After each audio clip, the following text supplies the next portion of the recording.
رسول اللہ صلی اللہ علیہ وسلم نے چند لوگوں کو کچھ عطیہ دیا اور سعد وہاں موجود تھے۔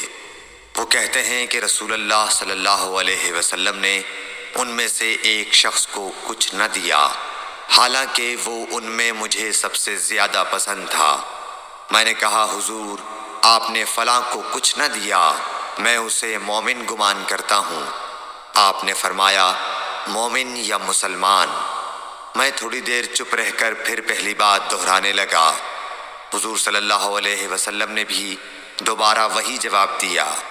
پھر آپ نے فرمایا کہ اے سعد، باوجود یہ کہ ایک شخص مجھے زیادہ عزیز ہے، پھر بھی میں اسے نظر انداز کر کے کسی اور دوسرے کو اس خوف کی وجہ سے یہ مال دیتا ہوں کہ وہ اپنی کمزوری کی وجہ سے اسلام سے پھر جائے اور اللہ اسے آگ میں اوندھا ڈال دے۔